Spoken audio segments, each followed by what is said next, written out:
Welcome back everyone. In this lecture, I am going to actually talk about generating functions. It's a method that commonly used in combinatorics to enumerate some numbers. So, before that let us first start with formal series, and we will actually do some formal calculations with formal series. So, let us say we are interested in actually counting some counting function. So, let us call that function f, which is a function from natural numbers to complex numbers. So, given n, we have this a n. So, we are interested in actually finding out some formula for a n and so on. So, now given this counting function, so this we can call it as counting function or arithmetic function. So, given this function, what we are going to do? We are going to actually associate a generating function or generating series or formal series. So, what it is? So, we associate a formal series which we denote it by f of g. So, where g is given to be just a variable. So, right now it does not have any meaning. So, what we are going to do? We are going to actually record all a n's together. So, that means we take this f of z, which is just summation a n z power n for n range from 0 to infinity, and this f of z is called formal series associated with this counting function f. So, note that f of n is nothing but a n, and this formal series actually records all the data about this function f. So, in combinatorics, it is a common practice to consider this formal series, and then one can do all algebraic computations with them, like addition, multiplication, taking derivative and so on. So, miraculously, like when we are looking at these functions f of n for various n, individual a n may be very difficult to compute, but one will be able to actually give closed formula for f of z. So, that is what happens in practice. So, I will demonstrate that using some examples in this lecture, but before that let us first learn how to work with this formal series. So, as I already told you, we are not going to worry about convergence and so on. We will be doing all computations formally, and we are going to actually treat these formal series as just formal functions. Okay. So, formal means f of z regarded as algebraic object, and in particularly we will not talk about any convergence about it, and this formal series or generating series. So, this makes sense as far as these a n's are all finite complex numbers. So, the set of formal series over C, that will be denoted by this C double bracket G. So, we are talking about formal series in the variable z over this complex numbers. So, this is what will be called as the set of formal series in the variable z over C. Okay. So, if we learn more about algebraic objects, one will be seeing that this is indeed C algebra over C, but let us not worry about what algebraic structure it possesses. Let us actually first define the basic algebraic operations that we have among these elements of formal series. Okay, let us actually start with adding two formal series. So, if we take f of z and g of z, elements of this set of formal series over C. So, then their addition is defined to be component wise addition. So, we just define this addition to be the summation a n plus b n z power n. So, we just sum all the coefficients of z power n, where it is clear that f of z is given to be summation a n z power n, and this g of z is given by summation b n z power n. So, now we will define the multiplication among this formal series. So, the multiplication is indeed inspired by the multiplication that we have among polynomials.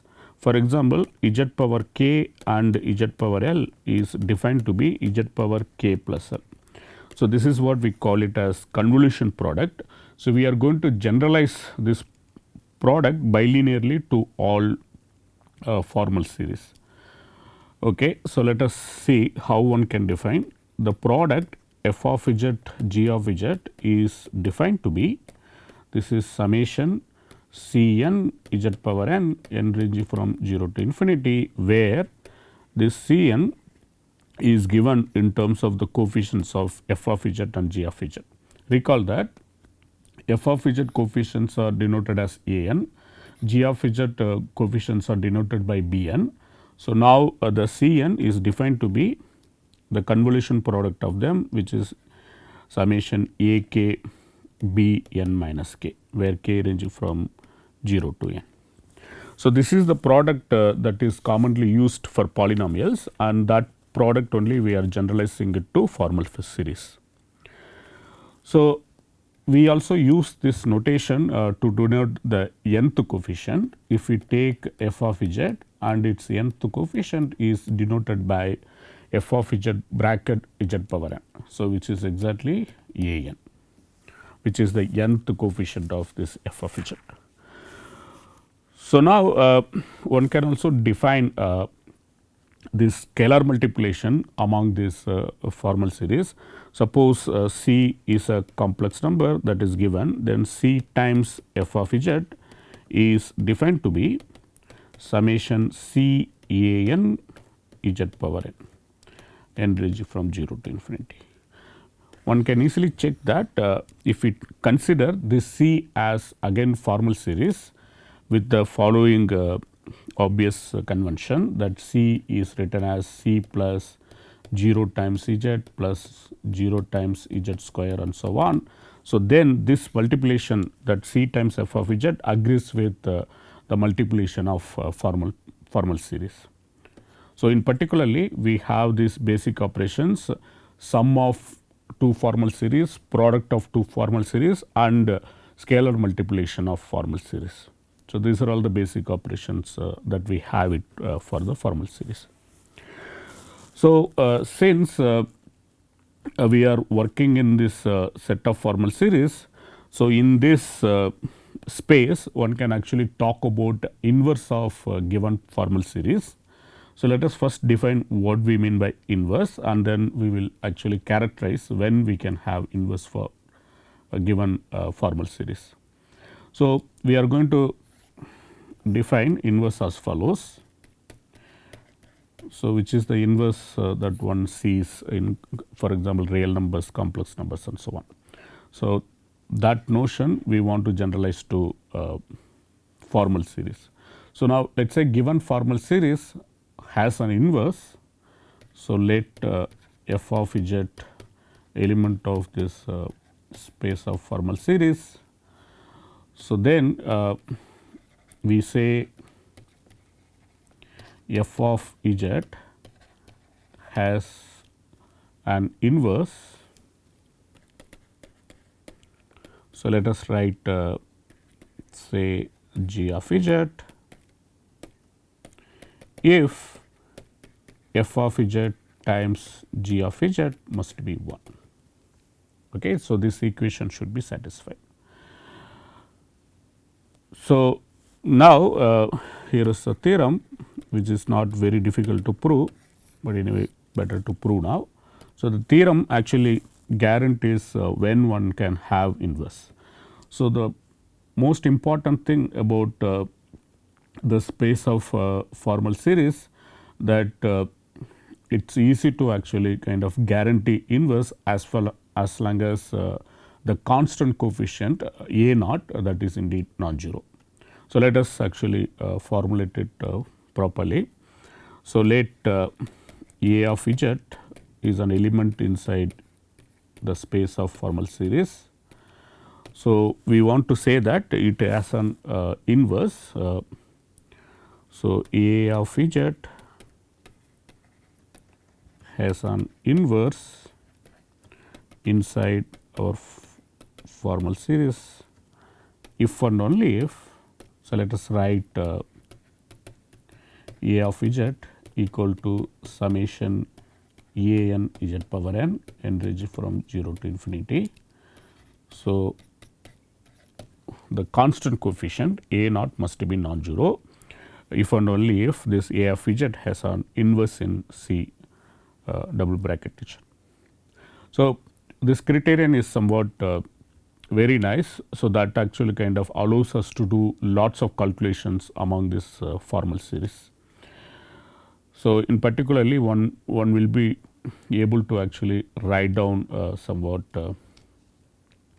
closed formulas whenever we deal with some formal series that is coming from some counting problems. Okay, let us prove this. The proof of this is indeed simple checking. So, let us start with A of Z that has an inverse. Let us call that inverse to be B of Z. So, for the forward direction, let us say A of Z has an inverse, say that inverse is B of Z. So, let us write this B of Z as summation B n Z power n. So, now by definition we know that A of Z times B of Z is going to be exactly 1. So, now we can actually equate these two formal series on the both sides, and let me just define that when two formal series are equal, that is very important. We say that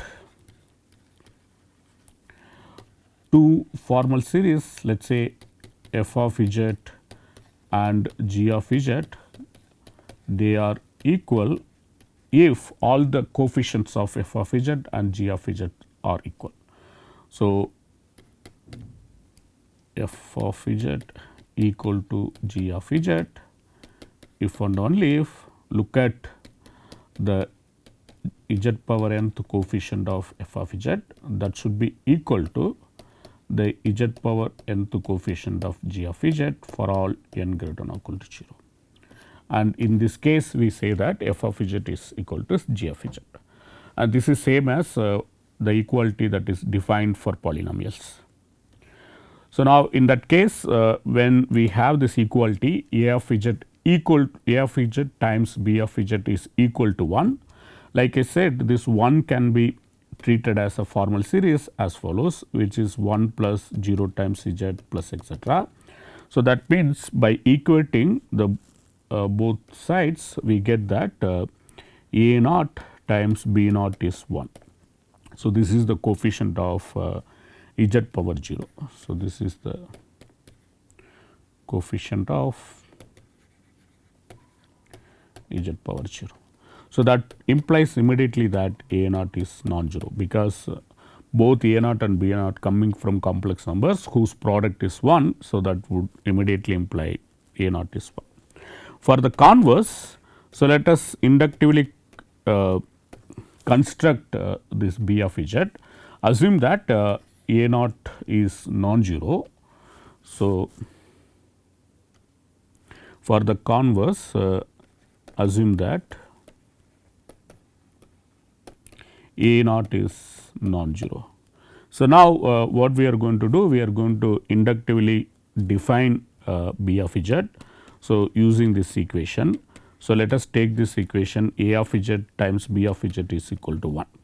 So, recall how this product is defined. The convolution product is defined to be summation n range from 0 to infinity, summation A k b n minus k, where k range from 0 to n and Z power n.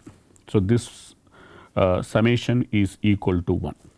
So, now let us look at this equation closely and then start equating z power n coefficients on both sides. So, then what we get, so let me write it here. So, we get something like this, summation a k b n minus k is equal to 0 whenever this n is greater than or equal to 1. So, for n greater than or equal to 1, and for n equal to 0 we get a naught times b naught is 1, and this would imply that one can define that b naught equal to 1 divided by a naught. So, take b naught to be 1 divided by a naught. So, that the initial condition that we have. So, now what we are going to do, we are going to use this equation and then define remaining bn's. For remaining bn's, note that the equation summation a k b n minus k equal to 0 for n greater than or equal to 1 reads as follows. So, this is exactly equal to a naught times b n plus a 1 b n minus 1 plus etcetera plus a n b naught equal to 0. So, now by induction assume that b naught etcetera b n minus 1 is defined. Okay. For example, let me do it for n equal to 1. When n equal to 1, we get that a naught b 1 plus a 1 b naught is indeed 0. So, we already know what is b naught. B naught is nothing but 1 divided by a naught. So, now using this equation we can define b 1. b 1 is going to be minus a 1 b naught divided by a naught. So, now a naught is defined and sorry b naught is defined and a 1 a naught they are known from a of z. So, that means b n is defined. So, that way we get the definition of b n. So, now assume that for the induction that b naught etcetera b n minus 1 they are defined. And if we think about it, b naught and b 1 both are defined uniquely using a naught a 1. So, that means we can assume that this is indeed defined uniquely using information about a naught etcetera a n minus 1. So, now for b n we can use this equation. B n is going to be exactly minus a 1 b n minus 1 plus etcetera plus a n b naught divided by a naught.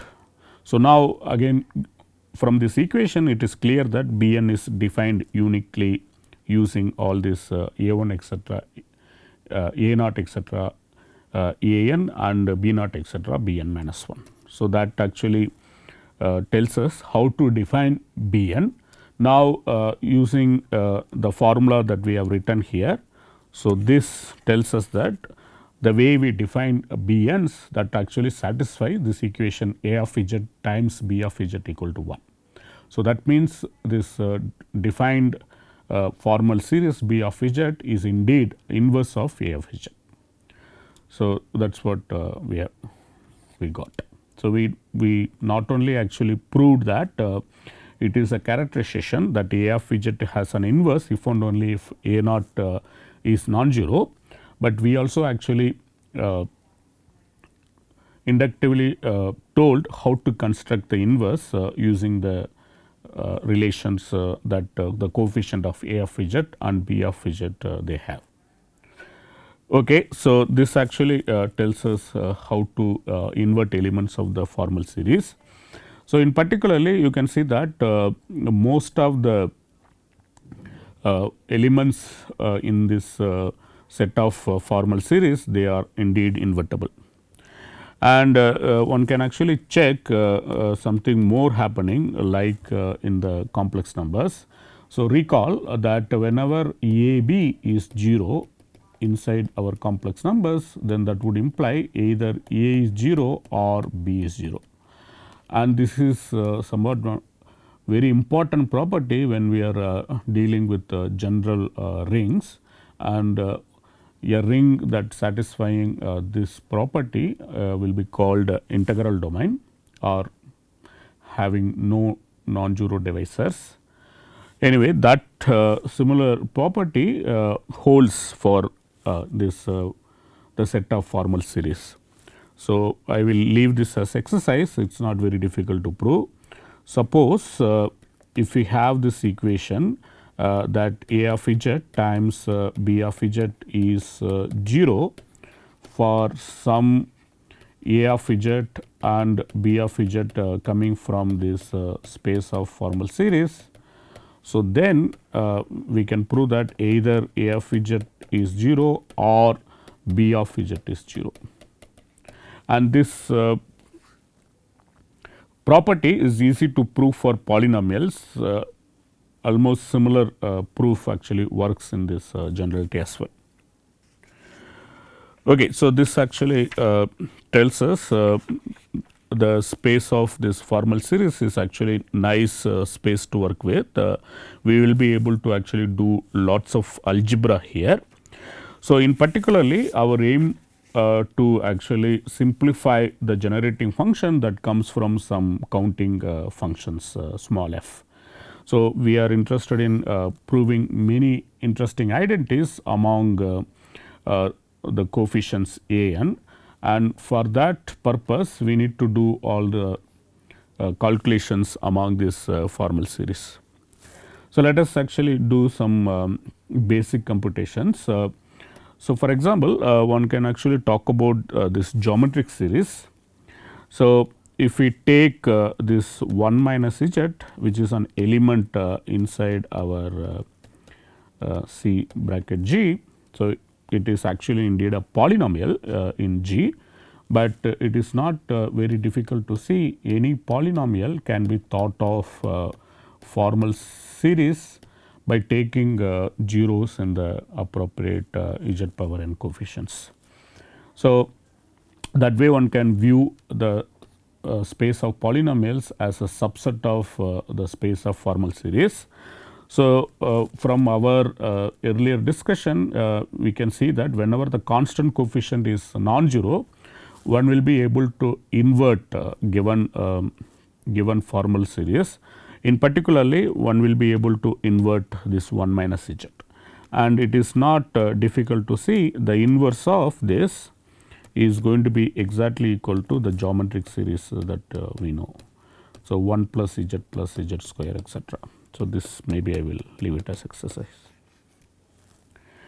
So, what does it mean? So, this means that 1 minus z times 1 plus z square and so on. So, this gets cancelled out, and then what we get is with the product of these two is equal to 1. So, that is what we are saying, and this equality is true inside this space. Okay. So, this is the most important identity that one has, and now one can actually do some computations using this. For example, one can start with a formal series, let us say A of z, which is given by summation a n z power n range from 0 to infinity. So, then what one can do? One can compute what happens to this A of z divided by 1 minus z. So, since 1 minus z is invertible, so one can take A of z times 1 minus z inverse, which is an element inside our formal series, space of formal series. So, then what it is going to be in terms of the coefficients of a n. So, this is going to be A of z times 1 divided by 1 minus z. So, if we substitute and then compute the product using the formal calculation, we can see that so this A of z is given by summation a n z power n, and then 1 divided by 1 minus z is given by summation z power n range from 0 to infinity. So, this is going to be exactly equal to summation. So, we are using the convolution product. So, since the product is convolution product, if you recall what will be the coefficient C n is going to be summation a k b n minus k, where k range from 0 to n. But note that all this b n minus k, all of them are 1. So, in particularly what we are going to get here is again summation a k, k ranging from 0 to n, where n ranging from 0 to infinity times z power n. So, whenever we take this a of z divided by 1 minus z, then the coefficient of z power n is given by sum of all this a naught etcetera a n. So, this is very interesting identity, because this can be used for example, to do the calculations as follows. So, one can take like this 1 divided by 1 minus z square. So, which is exactly equal to 1 divided by 1 minus z times 1 divided by 1 minus z, where a of z is going to be this 1 minus z. So, without doing any calculation, we can see that all we need to do is we need to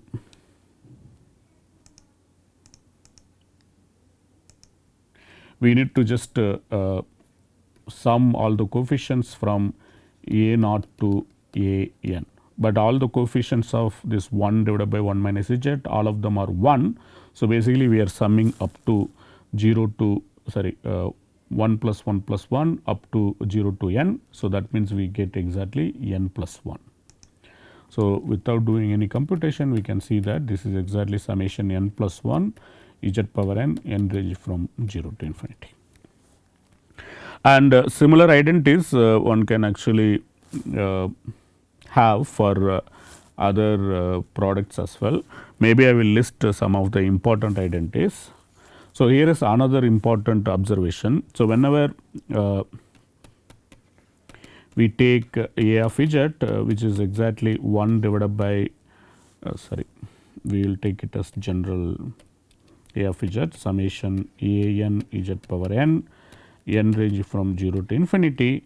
So, then if we multiply by some z power m with this a of z, so take z power m multiplied with this a of z, then it is easy to see that the coefficients will be shifted by the index minus m. So, this is going to be exactly equal to summation a n minus m z power n, where n range from 0 to infinity, because z power m a of z is going to be summation a n z power n plus m, where n range from 0 to infinity. If we change this exponent n plus m to n, so then the shift will happen at the coefficient. So, that is what we have. For example, if we do this for z divided by 1 minus z square, so then we get exactly summation. So, 1 divided by 1 minus z square, recall that. So, this is exactly given by n plus 1 times z power n, that is the nth coefficient. So, that means if we go to this, this has to be shifted by 1, because whenever you multiply by z power m, the index should be shifted by minus m. So, this is going to be n times z power n, where n is varying from 0 to infinity. Okay, so let me just list all important identities that will be frequently coming up in combinatorics. So, the very first identity being the geometric series 1 divided by 1 minus z is exactly given by summation z power n, n range from 0 to infinity. And then the second identity, we can take the alternating sum minus 1 power n z power n, where n range from 0 to infinity. So, this is going to be exactly given by 1 divided by 1 plus z. So, you get this second by 1 by substituting z by minus z. So, the third identity, which actually you can take the first identity and then substitute z by z square. So, then you get the summation z power 2n, n range from 0 to infinity is equal to 1 divided by 1 minus z square. The fourth identity, which is indeed binomial series, if we take summation m choose n z power n, where n is varying from 0 to infinity, then this will add up to 1 plus z power n, and we have seen this identity for m, m is a natural number, but this identity actually true even for all m integers. Okay. So, let us actually prove this identity. So, we want to actually check that whenever we take 1 divided by 1 plus z power minus m, for m is positive integers, then we will have this equality, because when m is positive integer, this equality is already true. Okay, this is actually consequence of binomial theorem. Even for m, negative integer is also, it is a consequence of binomial theorem only. So, let me just do it now. So, let us look at this. So, for m coming from natural numbers, we have that 1 plus z power m equal to summation m choose n z power n, where n is 0 to infinity. So, indeed one can actually with the assumption that m choose n is 0 if m is less than n. So, this is the convention that we are using, and 0 choose 0 is assumed to be 1. Okay. So, with this convention we already seen that using binomial theorem 1 plus z power m is exactly given by this. So, now for m is less than 0, we want to actually show that 1 plus z power m actually is given by this. So, this means when we actually multiply these two things, summation m choose n z power n range from 0 to infinity. So, this is exactly when it is multiplied by with 1 plus z power minus m, what we need to get is 1. Okay. So, this is what we need to check. So, need to check that this equality holds. So, note that this is already defined. So, this is given by again summation minus m choose n z power n, where n is varying from 0 to infinity. So, basically the product of these two should be equal to 1. So, that is what we need to check. So, let us rewrite that. So, the first thing will be summation m choose n z power n range from 0 to infinity. So, this times summation minus m choose n z power n, where n is from 0 to infinity. So, this product is supposed to be 1. So, that is what we want to prove. But when we look at the nth coefficient, so what we get, so which is exactly given by summation minus m choose k, where k range from 0 to n, and then m choose n minus k. So, this product is given is what the nth coefficient of this series, the right hand side. So, nth coefficient of left hand side is exactly given by this. But using the Vandermonde identity, one knows that this is exactly given by delta n comma 0. So, this is using Vandermonde identity that we have seen already.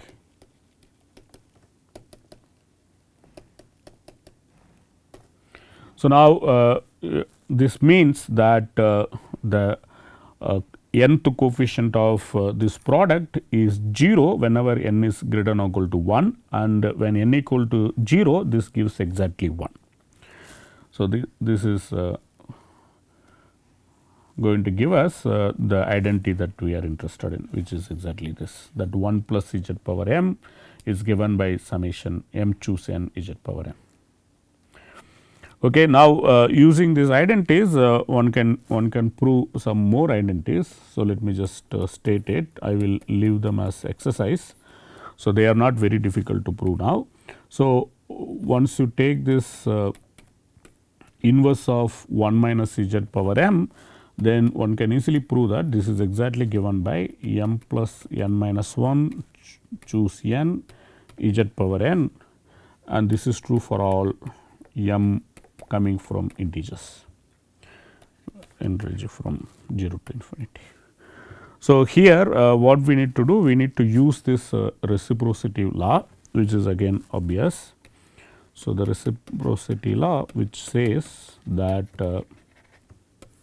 when you take this minus m choose n minus 1 power n, which is exactly given by m plus n minus 1 choose n, and this can be proved as follows. If you take minus m choose n, which is exactly given by minus m times minus m minus 1 times etcetera minus m minus n plus 1 divided by n factorial.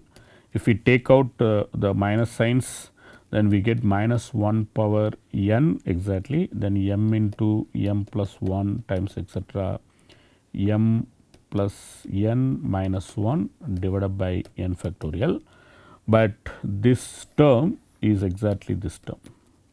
So, we have to kind of reverse it. So, if we read it from right to left, then this is the first term which appears here, then you go all the way down to m.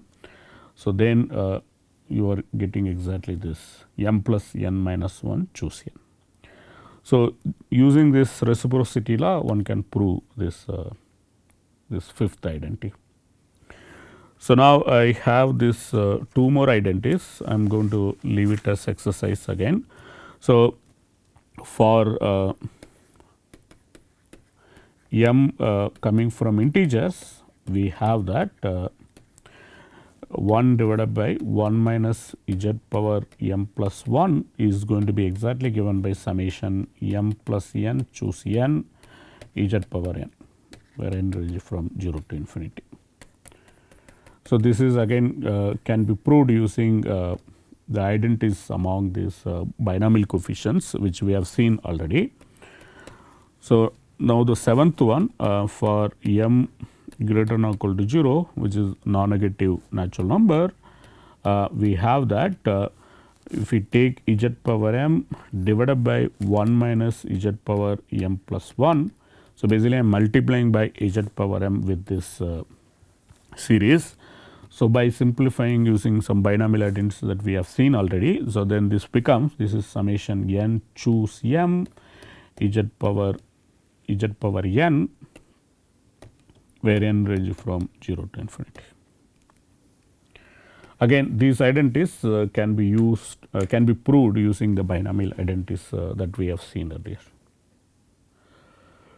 Okay, I will stop here, and then we will continue with working with the formal power series again in the next class. So, we will actually see how to do some formal calculus using this formal series. Okay, I will stop here. Thanks.